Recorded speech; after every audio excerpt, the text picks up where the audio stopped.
ciencia, arte y ecología. Hablamos con María Novo, poeta y escritora, artista plástica, catedrática de universidad. Es la titular de la Cátedra UNESCO de Educación Ambiental y Desarrollo Sostenible en la UNED. Muy buenos días, María. Buenos días. Es un placer hablar de estos temas y más con María Novo, porque hemos grabado en otras ocasiones también sobre sus libros de poesía, pero poesía también hay pues en su obra de tratados y ensayos que nos sirven para el estudio de la educación ambiental y el desarrollo sostenible dentro de los grados de nuestra Facultad de Educación y también en los posgrados. María, hablamos de ciencia y arte y, si le parece, vamos a hacer mención a un artículo, bueno, es mucho más que un artículo suyo, que precisamente se llama Ciencia y arte, el abrazo necesario. Y para empezar, María, me gustaría ver un poco por qué es necesario ese abrazo entre ciencia y arte, sobre todo en el contexto en el que nos estamos moviendo de una realidad configurada por redes, donde el mestizaje es uno de los signos de nuestro tiempo, como también apunta en este artículo. Pues precisamente por eso, porque ciencia y arte caminaron unidas a lo largo de la historia de la humanidad, pero en todo el surgimiento y el devenir del pensamiento moderno se fueron separando. La ciencia fue tomando unos objetivos que claramente la diferenciaban del arte, y estamos en un momento precioso, en un momento en el que la propia ciencia ha hecho una revolución en su seno, un cambio de paradigma, y estamos volviendo a aceptar lo indisoluble de la realidad, la necesidad de que la realidad sea contemplada, interpretada desde múltiples visiones, de una forma transdisciplinaria, de una forma integradora. Estamos aprendiendo que esta ruptura que hemos hecho en falsas fronteras entre la economía y la ecología, entre el saber científico, el saber filosófico, el saber artístico, pues ha sido una ruptura que no nos ha traído por el camino de la interpretación correcta del mundo. En ese sentido, creo que sería bueno que analizásemos un poco qué ha pasado para ver en qué momento estamos y quizá para ver cómo se puede producir ese abrazo. María, me gustaría entonces que nos hiciese pues un esbozo de esos presupuestos de la ciencia. Después hablaremos del arte un poco para ver cómo van confluyendo hasta lograr ese abrazo que nos menciona. Sí, la ciencia moderna se constituye sobre una presunción, que es que la naturaleza, la realidad, puede comprenderse y describirse tal cual es. O sea, el principio de representación de la realidad es fundamental, y para eso la ciencia plantea, a través del método científico positivo, la necesidad de que la persona que observa, que investiga, se aparte absolutamente del objeto que investiga, plantea la máxima objetividad posible para que ese conocimiento no esté contaminado, digamos, por las visiones o por los presupuestos del investigador. Y claro, se plantea sobre esa idea de que a partir de un conocimiento de ese tipo puede describir el mundo fielmente, y que ese método es el único método posible. Ahí es donde está la cuestión, el único método posible para describir la realidad. Esa descripción tan fiel de la realidad ha llevado a los científicos a la necesidad de diseccionar el objeto de conocimiento. No pueden meter bajo un microscopio o en un laboratorio toda la complejidad del mundo. Pueden analizar algo que han diseccionado, una parte, pueden trabajar sobre una parte de la realidad. Y eso, que dada la complejidad del mundo, pues es necesario, Sin embargo, no se ha hecho trabajando después en procesos transdisciplinarios que contribuyeran a poner en común todos esos conocimientos parciales para la reconstrucción de una visión del todo, que es una visión compleja. Claro, se nos ha olvidado en la ciencia de los últimos siglos, sobre todo entre el 17, 18, 19, se ha quedado un poco relegada la idea de la complejidad del mundo. Entonces, se ha avanzado mucho en teorías y en leyes que explicaban fenómenos parciales, pero esa complejidad, las grandes complejidades del mundo, el mundo de lo infinitamente grande, el mundo de lo infinitamente pequeño, el mundo subatómico y el mundo vivo, pues no han podido ser explicadas por esa ciencia que ha sido diseccionadora, que ha sido una ciencia reduccionista. Y la propia ciencia se ha revolucionado. Esto es lo fantástico de la ciencia, que tiene la capacidad de hacer sus propias revoluciones científicas, y a partir de los inicios del siglo XX, con la teoría de la relatividad, con la mecánica cuántica, la ciencia se revoluciona y empieza a negociar con la complejidad, empieza a aceptar el azar, empieza a aceptar la incertidumbre, el desorden, elementos que habían estado relegados o ocultos en esa búsqueda objetiva del conocimiento.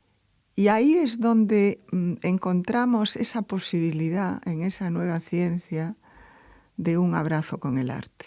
Y en este punto, María Novo, me gustaría que nos hablase también de los supuestos del arte. También el arte ha ido cambiando, pero partiendo de unos supuestos que me gustaría que en este momento nos recordase, María Novo. El arte ha sido, en este sentido, promotor de cambios, ha sido anticipatorio. No hay que pensar más que en las vanguardias artísticas, suponen toda una rebelión contra esta idea de la objetivación del mundo y de la objetividad posible, ¿no? Pero sí que es importante entender qué supuestos son los que fundamentan el arte y por qué es tan importante que en este momento trabajemos en la línea de el abrazo entre la ciencia y el arte. El arte es otra forma de conocimiento distinta de la ciencia, pero tan legítima como ella, eso se nos olvida. Y es una forma de conocimiento que resulta no solo necesaria, sino imprescindible para entender la complejidad del mundo. No podemos entender e interpretar la complejidad del mundo solo con una mirada científica, incluso hablando desde la nueva ciencia. Necesitamos esa otra mirada hacia la realidad, porque la mirada artística se basa en supuestos diferentes. Frente a la idea de que es posible describir fielmente la realidad desde procesos de razonamiento mental, por supuesto, el arte se basa en la idea de que podemos intuir, de que podemos imaginar, de que podemos expresar realidades, aspectos de la realidad, mejor dicho, que son ininteligibles desde el punto de vista científico. Y no me refiero, como decía antes, son complejidades que no necesariamente el oyente que nos esté escuchando pensará, bueno, sí, la ciencia no puede definir el amor o no puede definir la compasión. No, es que hay complejidades como el mundo vivo que necesitan de la visión del arte para ser comprendidas, la complejidad de nuestro ser, por ejemplo, como seres vivos, ¿no? Entonces, claro, frente a esa idea que tiene la ciencia de construir leyes generales que sean aplicables en todos los contextos, el arte trabaja sobre la idea de la individualidad, de la diferencia, no de la homogeneidad que intentan buscar las leyes generales, sino del valor de la originalidad, del valor de la diferencia y de todo lo que la mirada artística nos provee como único e irrepetible. O sea, la obra de arte es única y es irrepetible. Y en ese sentido resultan miradas muy complementarias. Fíjese, por ejemplo, que el momento, yo diría, más importante del planteamiento de una teoría científica, que es la hipótesis, es el momento en que el científico se atreve a mirar de otra manera, se atreve a pensar lo que nadie había pensado. Ese es un momento artístico. Ese es un Efectivamente. momento artístico. Ese no está sujeto a reglas. Ese es el momento de la eclosión de la imaginación, es el momento irrepetible en el que se rompen las reglas y aparece lo inédito, aparece la maravilla de la idea que antes nadie había tenido. Y por tanto, ha sido falsa esa distinción entre ciencia y arte, y hoy empezamos a reconocer el papel importantísimo del arte, no solo en esos momentos, sino también para buscar, por ejemplo, en el campo ambiental, para buscar soluciones a los problemas ambientales. No solo necesitamos lo que nos puede decir un economista matemáticamente, o un biólogo, un físico. Necesitamos un plus de imaginación, necesitamos un plus de creatividad, necesitamos saber lo que la gente siente, no solo lo que la gente sabe. Y por ahí aparece el arte. María, y en este punto, ¿qué puede darnos el arte que no nos dé la ciencia en este contexto?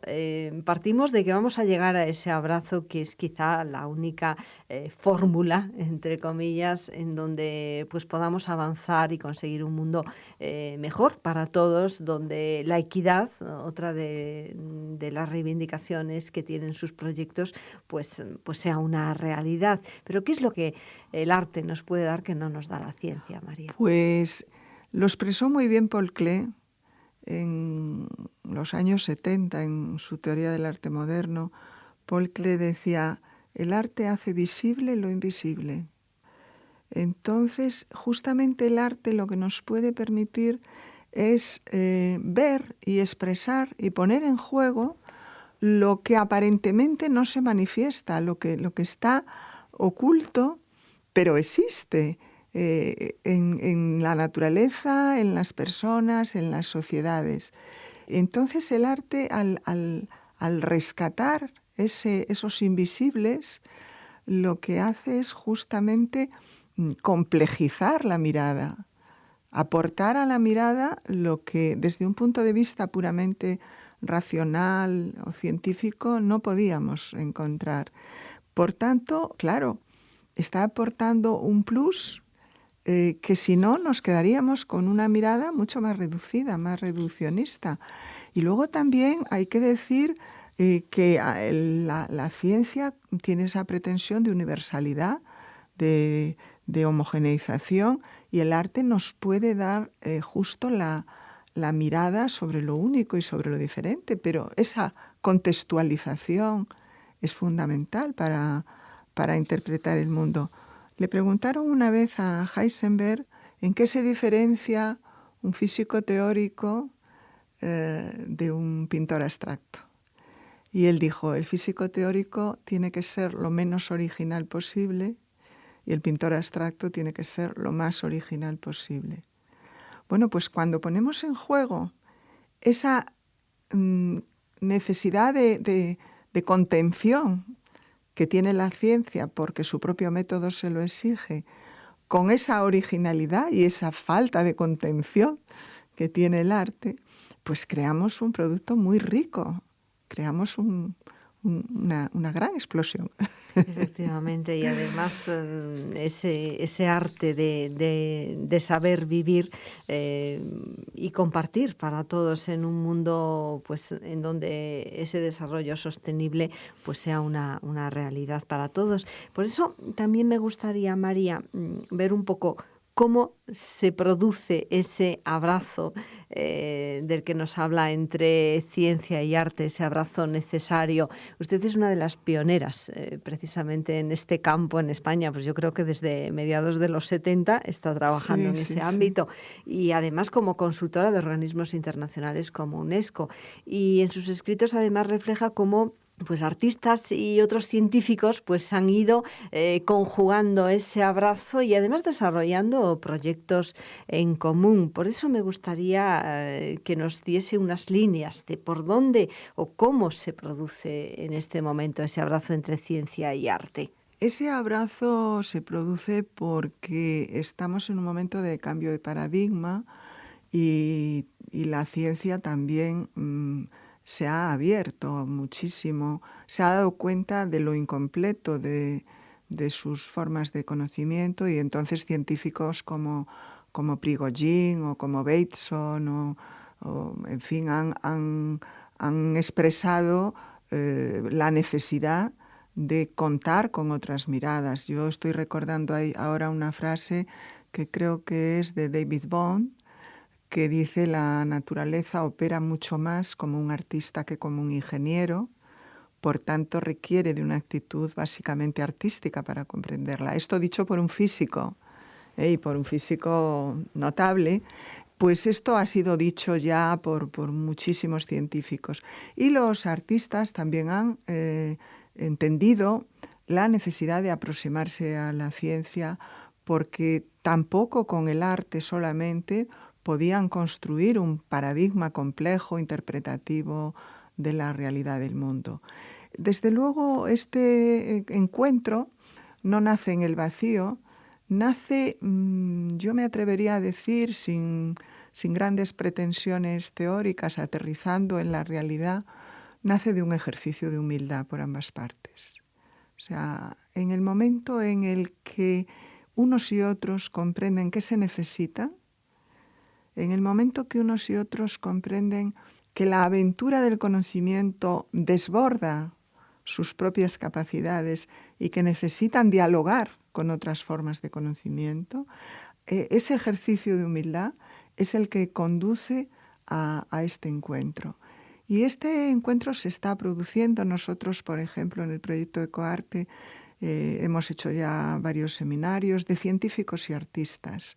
Hemos hecho 2 manifiestos que han quedado, yo creo que preciosos, a mí me parece. Y sobre todo muy importantes para toda la sociedad, para la ciudadanía. Sobre todo que nacen de esa experiencia, que no son teoría escrita en una mesa, sino que están construidos pues por 10 o 12 o 15 científicos y artistas juntos reflexionando, ¿no?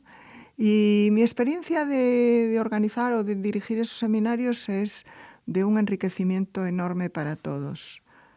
A partir, como digo, de ese ejercicio de humildad, por supuesto, pero cuando hacemos un seminario de este tipo, todos salimos mucho más cercanos a esa necesidad de saber que una complejidad del mundo que nos desborda, una naturaleza y también la naturaleza humana y la sociedad que están regidas por la incertidumbre, por el caos, por la relación entre el orden y el desorden, que no podemos pretender meter encajonadas en un modelo de orden, ¿no?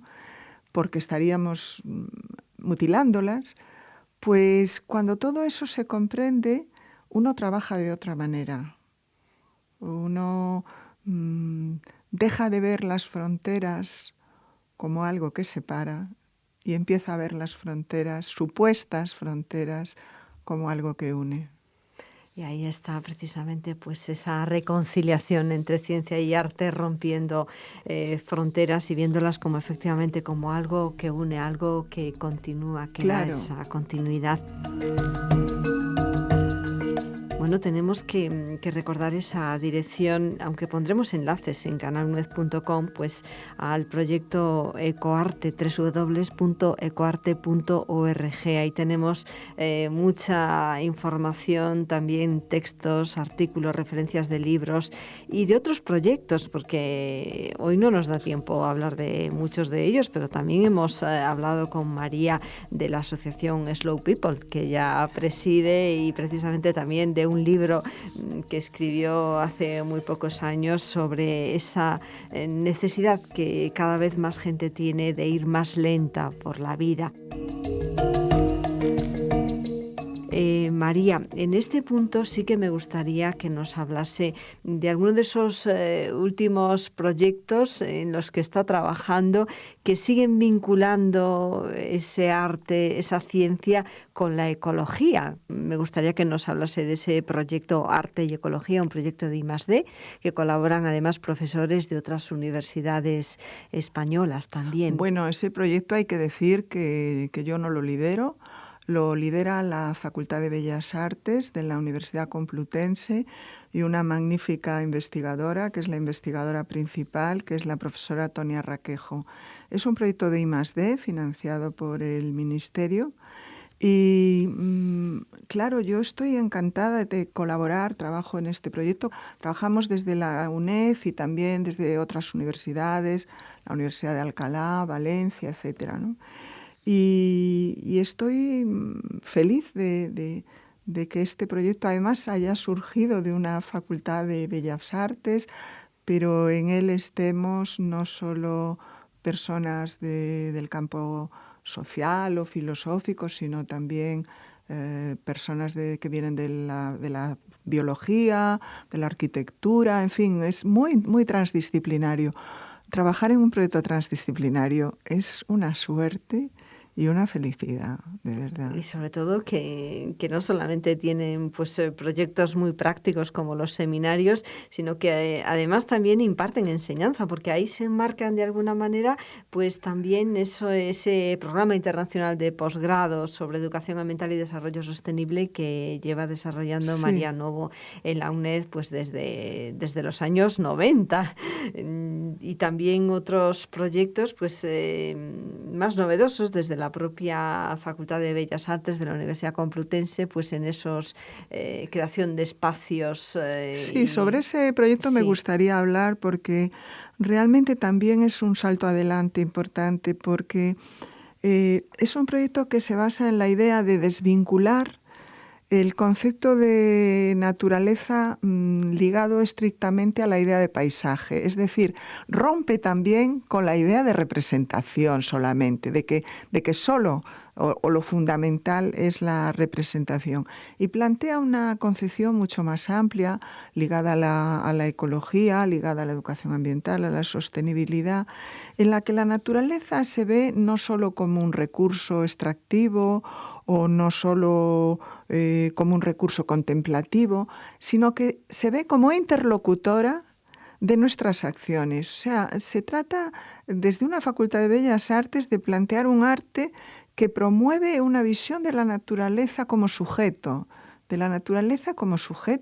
en unas relaciones en las que nosotros, los seres humanos, asumimos un compromiso moral, no solo estético, que también, por supuesto, pero ético. Yo recuerdo aquella frase, los escuchantes mayores quizá la recuerden, de Aranguren, de que no hay ética sin estética.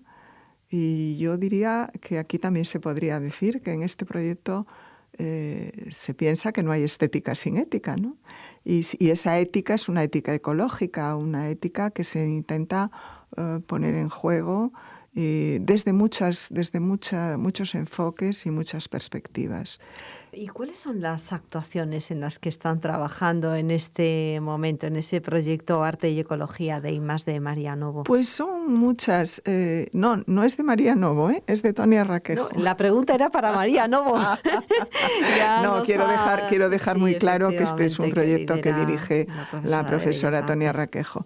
Pues mire, por un lado estamos haciendo un proceso conjunto, científicos y artistas, de reflexión teórica, de reflexión interdisciplinar, sobre los conceptos de naturaleza, de belleza, de compromiso ambiental, de derechos de la naturaleza. O sea, ahí ya estamos intentando crear una especie de background común para poder avanzar. Y también estamos viendo cómo se puede potenciar la capacidad del arte como promotor de la conciencia ecológica.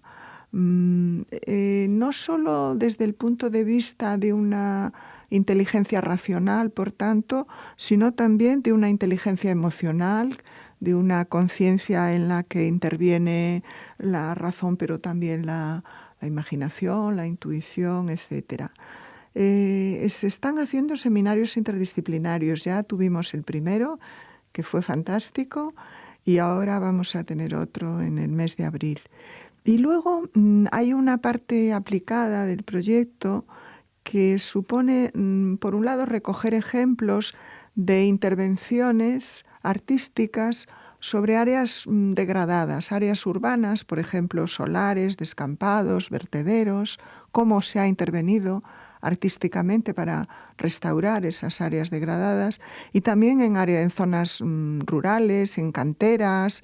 Entonces, lo que pretendemos al recoger esos ejemplos es aprender para actuar. Y además para generar experiencias modélicas, porque toda esa información la podemos consultar en la página del proyecto de Arte y Ecología, María. Efectivamente, yo creo que después conviene dar la dirección. Se han empezado a hacer ya actuaciones, y lo que se plantea en el proyecto, en la segunda parte del proyecto, es intervenir pues sobre canteras de corte abandonadas, sobre heridas extractivas que a veces se consideran zonas residuales, y es volver a darles un valor, volver a ponerlas en valor a través precisamente de estas intervenciones. Se trata de explorar las posibilidades y la capacidad de transformación que tiene el arte para contribuir a la mejora ecológica, para ese diálogo con la naturaleza, y que no sea solo el diálogo utilitarista, el diálogo de estar con la naturaleza porque es fuente de recursos, para extraer recursos, sino también que sea un diálogo constructivo, un diálogo, ahora que se habla tanto de los cuidados, un diálogo de cuidados, un diálogo de curar, de restañar heridas, de sanar. Y claro, efectivamente, lo que pensamos es que a través de estas actuaciones que ya han comenzado, pues se pueden generar experiencias modélicas en el sentido de que puedan ser utilizadas en el campo pedagógico, en el campo de la educación ambiental, en el campo cultural, etcétera, para que, esta línea de trabajo pueda continuar en muchos contextos, ¿no? Efectivamente, porque nos recordaba que forman parte de este proyecto pues profesores de distintas universidades españolas, Arte y Ecología, estrategias de protección del medio natural y recuperación de territorios degradados. Un proyecto auspiciado en origen por el Ministerio de Ciencia e Innovación, actualmente pues el Ministerio de Economía y Competitividad. Tomen nota de la dirección www.arteyecologia.es. Muchas gracias, María Novo, y hasta otra ocasión. Gracias a vosotros.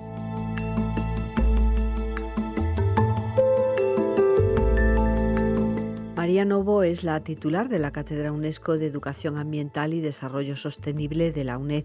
Con ella hemos hablado del imprescindible abrazo entre ciencia y arte, quizá también, como nos dice en alguno de sus artículos, para salir de esta crisis civilizatoria en la que estamos inmersos. Un ejemplo de buenas prácticas son también las actividades del proyecto de I+D Arte y Ecología, que lidera la profesora Tonia Raquejo de la Facultad de Bellas Artes de la Universidad Complutense de Madrid. El próximo seminario sobre prácticas artísticas, ecológicas y colaborativas en espacios marginales de este grupo de investigación Arte y Ecología se celebrará los días 12 y 13 de abril, con una jornada para presentaciones de trabajos y proyectos. El plazo de inscripción está abierto hasta el 4 de marzo. Información en la web del proyecto Arte y Ecología, www.arteyecologia.es. Sin distancias, un programa de la UNED en Radio 3, de lunes a domingo, y cuando quieras en canaluned.com y ahora también en YouTube, UNED Radio.